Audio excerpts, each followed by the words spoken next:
はい、どうも皆さん、こんにちは。ライミーです。11月の22日から始まるロサンゼルスのオートショーで、北米仕様版の CX30 が発表になりました。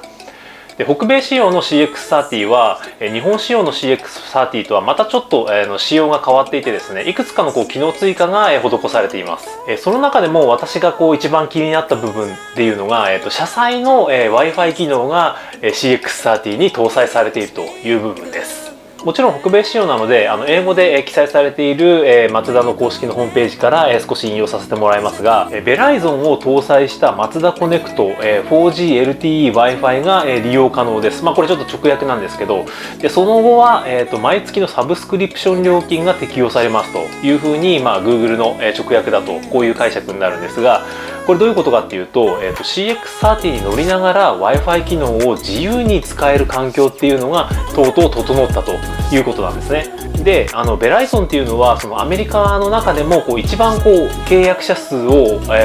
持っている、携帯電話の、通信会社ですね。なので日本でいうところのNTT ドコモとか、そういったキャリアになっていますと。でそのベライゾンっていう会社が運営する 4G のLTE 回線っていうのを利用して車の中にいながらも Wi-Fi 環境っていうのを構築してそれを活用できるというのが今回のこの機能になっていますと。さらに詳細を深掘りしていくと、車載接続を使用して最大5台のデバイスをサポートできますと。かつ6ヶ月間の使用期間の終了時または 2GB のデータの使用時いずれか早い方でサービスは一旦停止してですね、その後はそのベライゾンワイヤレスデータのサブスクリプションっていう形で個別に契約して月額の費用を払っていくっていうようなモデルになっています。日本では、Apple CarPlay とか Android Auto とかいまいち広がっていかないのはなぜかっていうと、これはもう完全にデータ通信の縛りがひどいからですよね。で皆さんもお使いだと思うんですが、よく日本ではパケ紙とかギガ紙とか、そういった言葉が日本ではよく聞きますけれども、やっぱりWi-Fi の環境外でLTE とかその 4G 回線を使って何かサービスを利用するっていうことにすごく抵抗があるかなというふうに思うんですが、私もすごくそこに関しては抵抗があります。でナビとかに使うその Android Auto とか Apple CarPlay とかで使うデータ量なんてたかが知れてるんだろうなっていうふうに思ってはいるんですが、その YouTube とかそういう動画のサイトとかストリーミングを聞くのと違ってごくわずかなデータ量なんだろうなっていうふうには思うんですけど、なんとなく漠然とした、その外で 4G を使ってデータ通信をするっていうことに、未だにまだちょっと躊躇することが私もありますし、皆さんも多いんじゃないかなというふうに思います。でこの車載の Wi-Fi 機能っていうところなんですが、実は日本にも最近サービスを開始したっていうものがあってですね、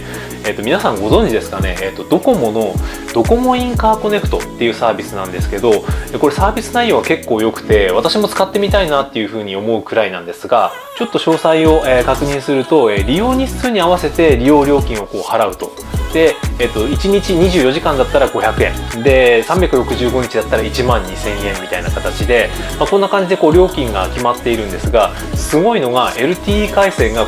データ通信いくら使っても速度制限とかが一切ないんですよ。これすごいサービスだなと思って、で1年間で1万2000円払えばずっと車に乗りながら YouTube 見たりストリーミングで音楽を聴いたりできるっていうことなので、それが使いたい放題というようなサービスなんですね。ただこのサービスは本当に最近始まったばかりで9月の10日ぐらいだったかなに始まったばっかりのドコモのサービスなんですが、まだ出来たてほやほやっていうのもあって対応しているデバイスとか対応している車種っていうのが全然まだ少なくてですね、具体例挙げると、まず対応しているのが日産の新型スカイライン2019年秋発売予定、あともう一つが、パイオニアの市販向けカーエレクトロニクス製品、これも2019年の秋以降の発売予定っていうことなんで、なぜここで日産に行ったのかっていうのも分かんないですし、まだ全然1車種しか対応してないっていうことなんで、まだまだこれからのサービスだとは思います。実際にホームページとかにも、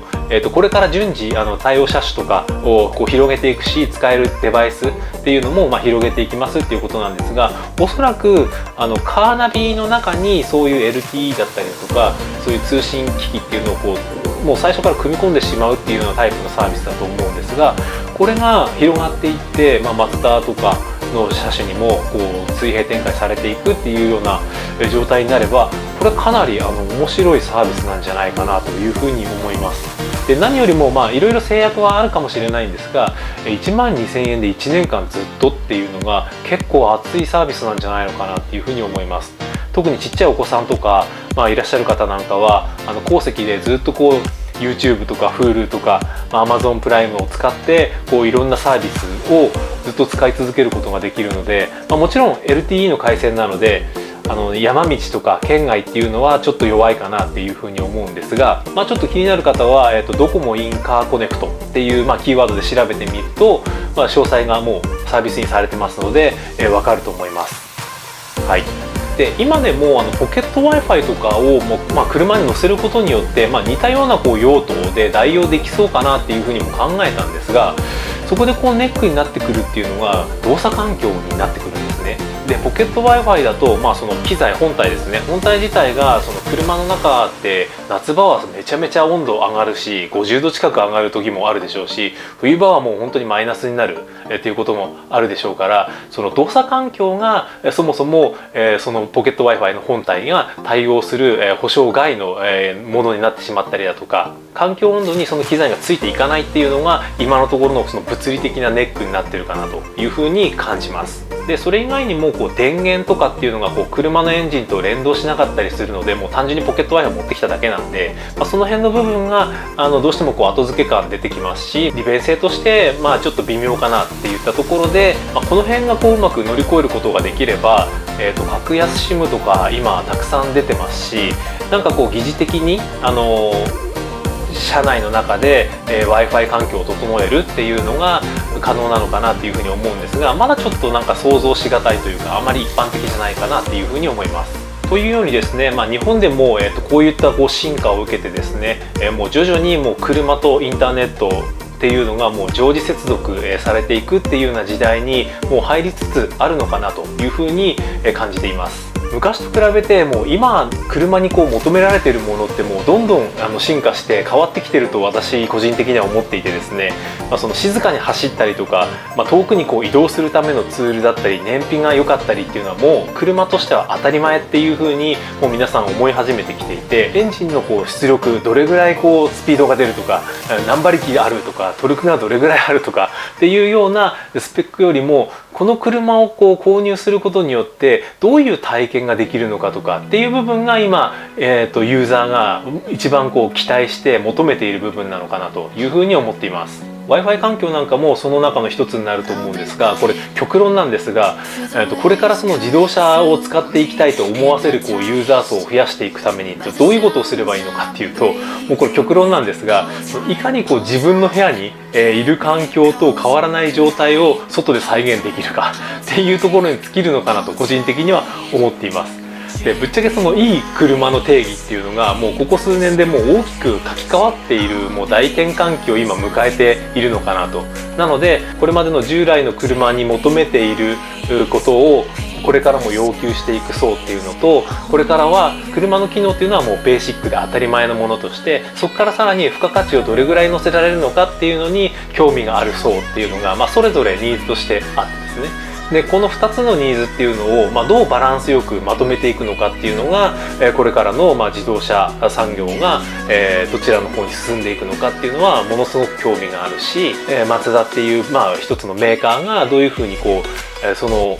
ニーズに対して応えていくのかっていうのは、ものすごくこう楽しみに、していますと。で私自身もガジェットとか、カメラとかそういうこう IT とかそういう、インターネットが大好きなので、どちらかというとやっぱり車っていうもののベーシックな車の性能っていうのは、より良いものに磨き上げながらも、じゃあさらにオッズで、いろんな付加価値っていうのをこう、積み上げていくっていうような車に乗ってみたいなっていうのは個人的な思いとしてはありますと。ちょっとこの話は長くなりそうなので、また別の動画でこのお話の続きはお話ししていきたいと思います。はい、ということでね、いろいろお話しさせていただきましたが、今回は、北米仕様の CX30 に Wi-Fi 機能が搭載されたということで、これから車っていうものが新しいまた一歩を踏み出して変わっていくんじゃないのかなというふうに感じた部分があったので、今回はそのお話をさせていただきました。このチャンネルではですね、マツダ車をはじめ CX5 のある生活ということで CX5 の動画をアップしています。興味がある方いらっしゃいましたらチャンネル登録と高評価ボタンで応援していただけるととても励みになります。それではまた次回の動画でお会いしましょう。バイバイ。